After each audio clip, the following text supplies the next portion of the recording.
What if we told you that Bishop Eddie Long, one of the most influential leaders in the church, sat in silence, betrayed and completely alone during his last days rather than being surrounded by love, support, or the devoted following he formerly commanded?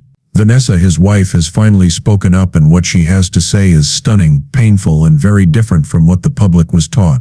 You won't be able to speak after hearing the truth about Bishop Long's last moments, so stay with us. Once heralded as a spiritual giant, a leader of tens of thousands, and the public face of one of America's most powerful mega-churches, Bishop Eddie Long left behind a complex legacy. His name continues to provoke intense discussion because of his impactful sermons, altruistic deeds, and scandals that rocked the religious community to its foundation. However, a different story was developing far beyond the headlines and behind the pulpit, one that not even his most devoted followers anticipated. Years after his death, Bishop Eddie Long's wife, Vanessa Long, has now spoken out in a heartfelt and unvarnished moment. In a private discussion that has now been made public rather than during a news conference or through prepared remarks, and everything is altered by what she disclosed. According to her, Bishop Long passed away alone in his last days, shunned by people who had previously commended him, abandoned by the leadership that had once supported him, and crushed beneath the weight of silence and scandal.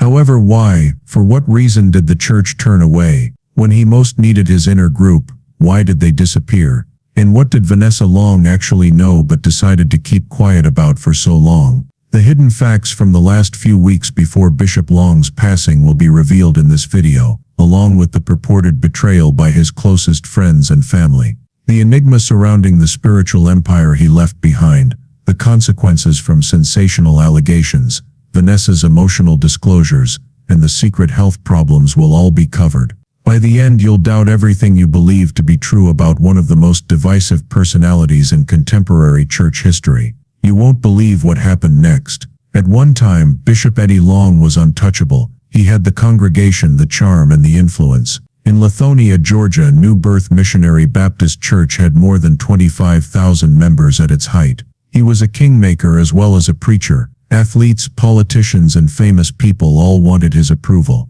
He was seen by his followers as a prophet of the modern era. However, something extremely alarming was developing behind the walls of the mega-church and the tall sermons. There were murmurs at first.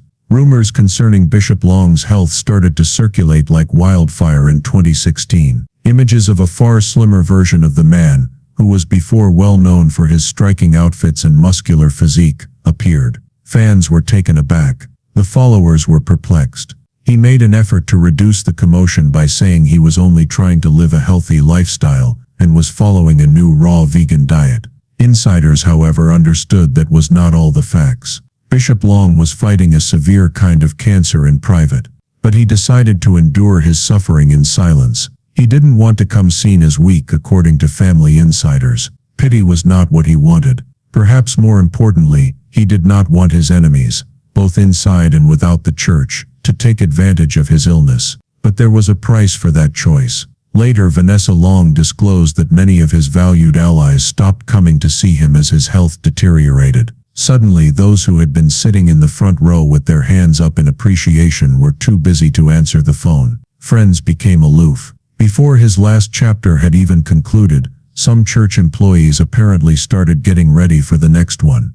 Can you picture a man who led thousands of people being confined to his house, alone, unnoticed, and engaged in a fight he didn't request? Vanessa's statement that it seemed like people were embarrassed of him was among the most devastating aspects of her testimony.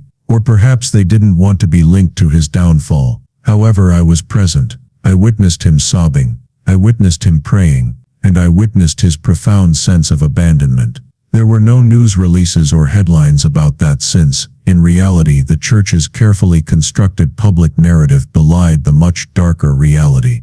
They really don't want you to know this portion. Several reports indicate that covert meetings were held without Eddie Long's knowledge, even inside Newer's inner circle. Discussions concerning finances, succession, and the church's reputation. According to one insider, while Eddie was still fighting for his life, they were making plans for life after him. Take a moment to process that. His dominion was already being divided as the man who founded the empire lay exhausted and weak.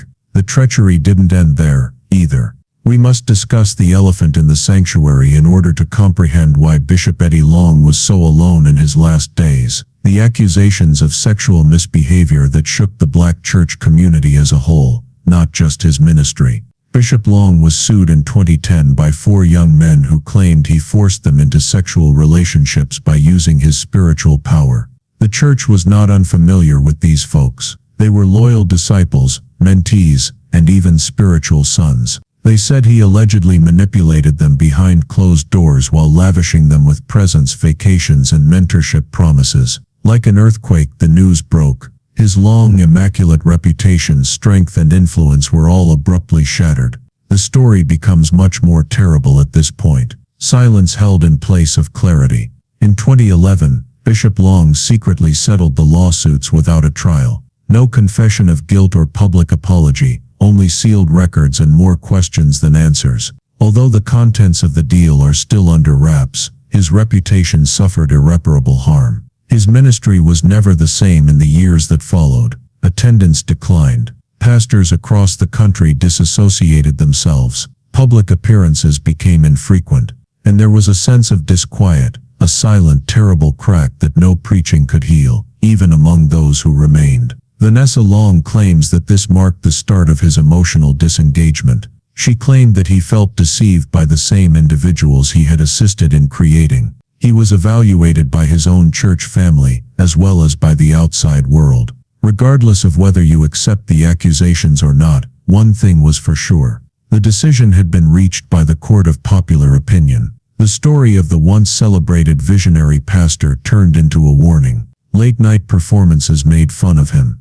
There were memes. He went from the spotlight to a place of spiritual exile. Nevertheless, he continued to preach despite everything. He continued to appear. He insisted on saying he was still upright. However, Vanessa now discloses that he was disintegrating behind the scenes. Eddie didn't want to pass away that way, she revealed. He wished to avoid a scandalous conclusion to his story. He wanted his efforts and the lives he impacted to be remembered. However, if his name was mentioned, it was usually in relation to the charges against him rather than his survival. On top of the physical decline brought on by cancer, that emotional burden became intolerable. And now for the unsettling turn of events. Bishop Long continued to live a life of public disgrace while his accusers mostly avoided the spotlight. Even after his passing, the scandal still casts a shadow over his sermons, charitable endeavors, and the legacy he intended to uphold. Vanessa, however, was more knowledgeable. According to her, certain information was never made public. Things that might have altered the public's perception of the guy in the pulpit. She claims that certain things were suppressed in order to safeguard the church, the brand, and the ministry industry. This leads us to the following section of the narrative. For even as Bishop Long fought for healing and redemption, another war was going on in the background, one that involved money, quiet, and the final betrayal by the people he trusted the most. The foundation of trust within the walls of New Birth Missionary Baptist Church declined along with Bishop Eddie Long's physical condition. Everything still appeared nice from the outside. The crowd assembled as normal, the lights remained on, and the sermons went on. However, a covert reorganization was already underway behind closed doors. Vanessa Long also claims that her husband was aware of it. He simply didn't anticipate it happening so quickly and with such cruelty. Insiders close to the family claimed that important church leaders began making power moves that completely excluded Bishop Long, as he became too weak to conduct services on a regular basis. According to a former employee who wished to remain nameless, meetings were taking place without his awareness. Bishop Long was still alive, still fighting, and still officially in authority when financial decisions, leadership advancements, and even discussions about a new pastoral direction were made. Betrayal like that pierces deeper than any external scandal could. Imagine designing and constructing one of America's biggest black churches from the ground up, enduring scandals and storms, only to discover that the individuals you supported are plotting your replacement at your most vulnerable moment. And it wasn't merely conjecture. In recent remarks, Vanessa Long affirmed that in the latter months of her husband's life, she discovered documentation indicating informal succession planning, private board meetings, and changing financial priorities. none of which he had approved. And picking a successor wasn't the only thing at stake.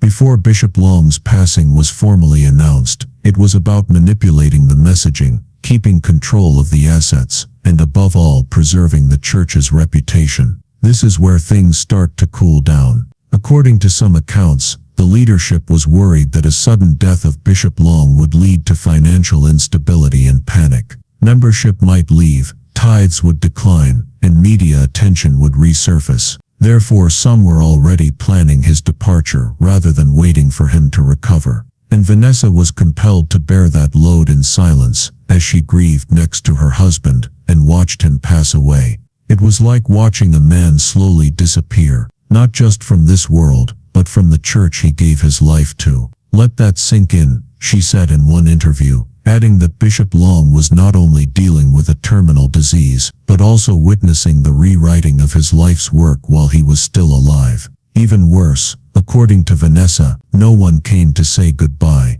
and during his last weeks, she says many church elders stopped calling. Staff members became aloof, friends from the national ministry circuit vanished, and even people he had trained for leadership stayed away because it no longer fit with their platforms, public ministries, or image to be associated with a dying, scandal-shadowed leader. They honored his legacy in front of the cameras, Vanessa said, but in private they erased him. The days turned into hours, and time was passing quickly. It was abandonment cloaked in diplomacy. And this is not just a story about one man, it is a warning about what happens when the megachurch ministry machine grows larger than the man who created it.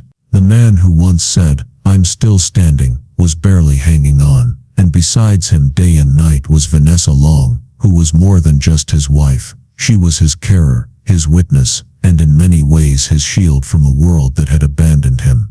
Bishop Eddie Long, once a powerful figure in pulpits across America, lay motionless in his home, his body weak, his voice faint. There was a moment I almost walked away, and not from him but from all of it. From the ministry, from the pain, from the betrayal. I questioned everything. Was it all for nothing? That one quote broke the illusion that she had simply remained silent out of loyalty, and revealed a deeper truth than even Bishop Long's closest friends had anticipated. She stayed because he had no one else. Bishop Long turned to Vanessa in his last moments, when his body was at its weakest and his voice was barely able to whisper, "Don't let them rewrite my story." He told her, not "I love you," not "take care of the kids." His final words weren't about the money, the house or the name. They were about his truth, the version of his life that would not be buried under scandal or sanitized for church PR. And Vanessa says, that's when she decided she would not just mourn in silence, but would speak eventually. But she waited. Years went by, the church moved on, and his detractors stayed out of his way. Vanessa disclosed that she had preserved diary entries, hospital notes, and even voice memos from Bishop Long's last weeks, not out of scandal or sympathy, but because he asked her to record what no one else would believe, because he wanted people to know that he was broken, but not bitter, weak, or evil. Even his defenders had remained silent up until this point, and above all he wanted people to know that he was sorry. Wait, sorry. That's the part the church never heard. Vanessa didn't go into detail, but she did imply that Eddie Long battled in private feelings of guilt over the accusations and the ministry's detour from its foundation. He told me once, Vanessa shared, I built a house for God. In the end, Vanessa made a silent vow, not to clear his name, but to tell the whole truth, the full picture, not the one the headlines painted, not the one the church spun, but the story of a deeply flawed man who found some sort of redemption in his final breaths. And somewhere along the way, I stopped checking who was living in it. That confession shook Vanessa to her very core. It wasn't just about sin or scandal, but about the realization that somewhere, somehow, the mission got lost in the commotion, and the cost was his peace and possibly his life. Didn't want to be remembered as a monster, she said. He wanted to be remembered as a man who made mistakes, who cried, but who ultimately made an effort to put things right.